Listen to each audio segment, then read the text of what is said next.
बिस्मिल्लाहिर्रहमानिर्रहीम। अस्सलाम वालेकुम नाज़रीन, मैं हूं आसिम नसीर और आप देख रहे हैं हमारा यूट्यूब चैनल आसिम सीरीज। नाज़रीन, हमारे साथ मौजूद हैं मशहूर एस्ट्रोलॉजर न्यूमरोलॉजिस्ट मलिक महबूब साहब। अस्सलाम वालेकुम मलिक साहब, क्या हाल है, कैसे हैं आप?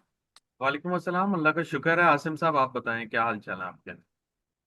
मैं बिल्कुल ठीक हूं मलिक साहब। और आपने एक पेशेंट गोई की थी कि 2 अप्रैल के बाद आपको जंग में बड़ी चेंजेस नजर आएंगी। तो एक बड़ी डेवलपमेंट तो ये है, जैसे ही वो वक्त आया तो उसमें हमने देखा कि डोनाल्ड ट्रंप ने ऐलान किया कि 2 से 3 हफ्तों में हम जंग से बाहर निकल सकते हैं। और जंग से बाहर निकलने का उन्होंने ऐलान कर दिया। साथ में उन्होंने ये भी कहा कि मुज़ाकरात कामयाब हों या ना हो, डायलॉग हो ना हो, हम इस जंग से बाहर आ जाएंगे। और साथ में उन्होंने एक और बात की जिसपे उन्होंने यू टर्न लिया कि आबनाए हुर्मुज़ जो है वो चाहे खुले या ना खुले, हमको इसकी परवाह नहीं है। जिसको तेल चाहिए हमसा के ले ले, वरना जिसको गुजरना है खुद जाके गुजर जाए, हम उसको खुलवाएंगे भी नहीं। नेटो के ऊपर भी उन्होंने बड़ी शिकायत की कि नेटो ने हमारा साथ नहीं दिया। वो अपनी सारी बातों से बैक कर गए। और साथ में उन्होंने ये भी कह दिया कि जी अब ईरान की जो नई क़यादत है वो बड़ी अच्छी है, वो हमसे मुज़ाकरात करना चाहती है। तो हम अब, यानी कि ट्रम्प साहब को लगता है होश के नाखून आ गए कि जी जो वो चाहते हैं वो मिल नहीं सकता, बाहर आ जाओ। क्योंकि अमेरिका में आप वहां रहते भी हैं, आप बताइएगा, उनकी पॉपुलैरिटी में भी कमी आ रही है। सर्वेज हुए हैं, उनकी पॉपुलैरिटी में कमी आ रही है। इवन के रिपब्लिकन में भी कहा जा रहा है कि हर 10 में से 4 अफराद ऐसे हैं जो कि उनको उनके अगेंस्ट जा चुके हैं। तो अब वो अपनी सारी बातों से हट गए। एक बड़ी डेवलपमेंट हुई, आपने कहा था, उन्होंने ऐलान भी कर दिया। तो ये 2 अप्रैल के बाद आपने जो कहा था कि चेंज आएगा, वो हमने देखा आ तो गया। ये चेंज आपको वक्ती लग रहा है या इसमें भी कोई उतार चढ़ाव आ सकता है? देखिए आसिम साहब, चेंज जो है जंग के हिसाब से अगर मैं बात करूं तो जो एक पर्टिकुलर जोन से ये लोग आ रहे हैं 23 फरवरी से, वो साइन से निकल के नेक्स्ट साइन मतलब पाइसेस में मार्स ट्रांजिट किया। मार्स जो होता है एक फायर होता है। ये आग लगाने या किसी का इवेंट ट्रिगर करने के लिए ना मार्स मून सन ये इनकी जरूरत होती है। तो उसने ट्रिगर कर दिया है पिछले घर में। अब ये नेक्स्ट हाउस में आया है। नेक्स्ट हाउस में यहाँ पाइसिस में रहेगा। अच्छी बात और बुरी बात दोनों बात।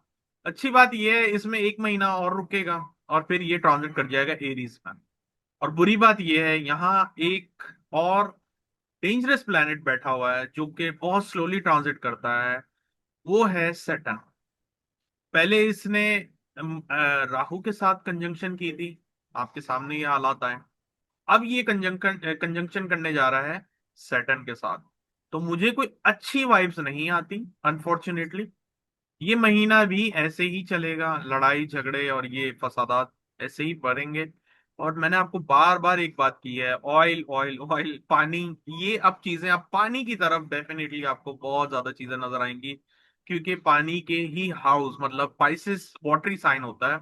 उसके अंदर दो मेलेफिक का आना मतलब पानी के अंदर भूचाल या किसी तरह से लिक्विड लिक्विड ऑयल हो गया, गैस हो गई, जो भी जो जिसका नाम देते हैं, उसमें बहुत ज्यादा हाइक प्राइस में हाइक आना मतलब प्राइस में एडवांसमेंट नजर आती है। प्राइस एकदम से बहुत ऊपर चढ़ जाएंगे। और मामलात अभी भी डिस्टर्ब रहेंगे। मिडिल ईस्ट अभी डिस्टर्ब रहेगा। मैं बार बार आपको कह रहा हूँ अभी फॉरेन सोल्यूशन इन चीजों का नहीं निकलने वाला। हो सकता है ये वक्ती तौर पे जंग से निकल भी जाए, लेकिन ये जंग अभी ऐसे खत्म नहीं होगी। और कल भी मैंने शायद आपके वीलॉग में कहा था मार्स ट्रांजिट करेगा 9th हाउस में ईरान के जायचे में। जिसके बाद जिसके बाद डेफिनेटली ईरान बहुत स्ट्रांग पोजीशन में आने वाला।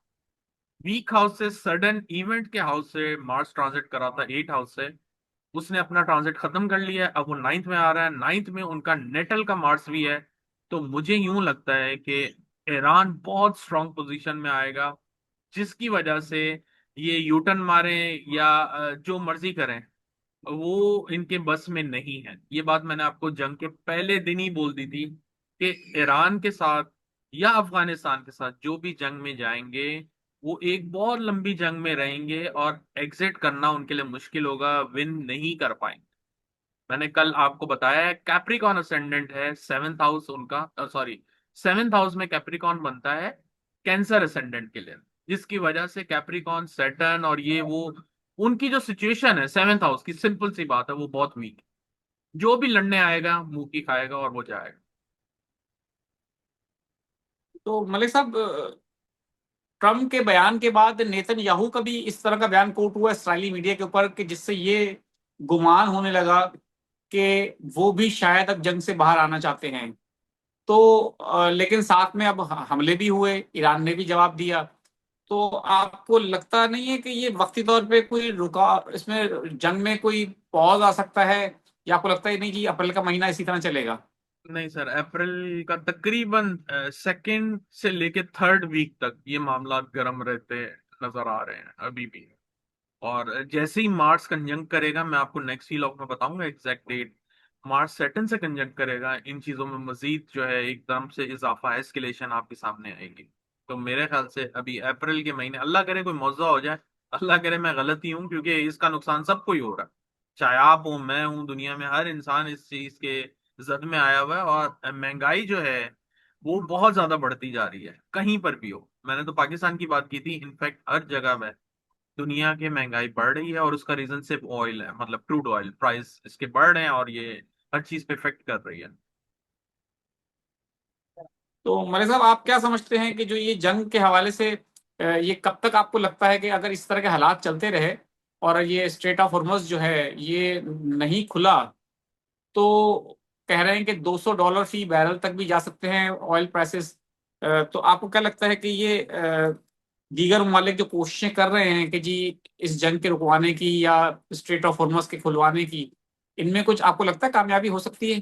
देखिए, कामयाबी अभी नजर नहीं आ रही है, मैं आपको बता रहा हूँ। मैं तो आपको उल्टा ये बोल रहा हूँ कि इस महीने प्राइस बहुत बढ़ते हुए नजर आएंगे। ये खुलेगा तो बहुत मेजर टर्म्स कंडीशन पे, और जैसे उन्होंने कहा है, हम नहीं जानते, आप जाने, आपका काम जाने, और वो इसको बंद करके चले जाएंगे, जिसकी वजह से दुनिया में, बल्कि पूरी दुनिया में, और मैंने सुना है रशिया ने भी अपना ऑयल बंद कर दिया हो, तो ये एक जरा ट्रिकी जी पहली। सिचुएशन है।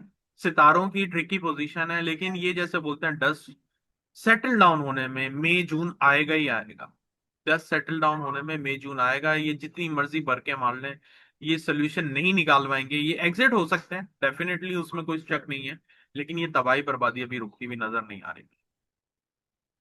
तो आप जो ये कह रहे हैं, क्या आप इस बात से इत्तेफाक करते हैं जो ईरान ने जैसा कहा कि अमेरिका ने या ट्रंप ने जो ये मुज़ाकरात का पत्ता फेंका है, ये कोई इनकी एक चाल है और वो एक बड़ा जमीनी कार्रवाई या बड़ा हमला करने की तैयारी कर रहे हैं, और टाइम ले रहे हैं, टाइम गेन कर रहे हैं? तो ये आपको लगता है कि ये टाइम गेन करने की टैक्टिक्स है और ईरान के खिलाफ एक कुछ और बड़ी कार्रवाई हो सकती है?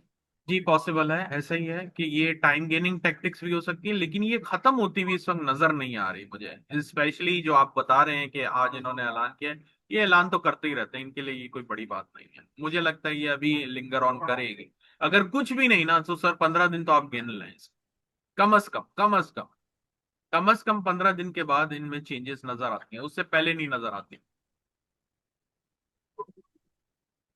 बिल्कुल ठीक है मलिक साहब, मैं अब कुछ लोगों के सवालात ले लेता हूँ। Hmm. Date of birth 13/11/1967। Working in a company since 19 years in UAE. Is there any hmm. Chance of increment? और वो कह रहे हैं कि जो कि 4 साल से नहीं हुआ।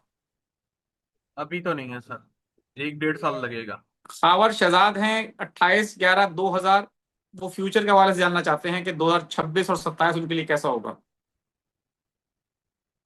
अच्छा रह रहा है, मुझे लगता है न्यू बिगनिंग्स इनकी लाइफ में आ रही हैं, स्पेशली नवंबर के बाद। जैनुल आबदीन है 7 नवंबर 2000, सन 2000 इनकी डेट ऑफ बर्थ है। वो पूछ रहे हैं कि जॉब के लिए परेशान हूँ, कब तक मिल जाएगी? 2000, उम्मीद है इस साल के मिड से इनके ये काफी चेंजेस आएंगी। खुर्रम अनीस है 26 अगस्त 1987। Doing job in Dubai. Salary वो कह रहे हैं स्टेबल नहीं है 3 ईयर्स से। फाइनेंशियल क्राइसिस है। कब तक सही हो जाएगा? आपके लिए ये साल जरा मुश्किल है, अगले साल 2027 के अगस्त के बाद से चेंजेस नजर आती हैं। बिल्कुल ठीक है मलिक साहब, बहुत बहुत शुक्रिया हमें वक्त देने के लिए। नाज़रीन, यहाँ हमारे वीलॉग का वक्त खत्म हुआ। मुझे और मलिक महबूब साहब को दें इजाजत। आखिर में हमारा वही पैगाम है, मुस्कुराएं, प्यार बांटें और अपने आसपास के लोगों का ख्याल रखें। अल्लाह हाफिज।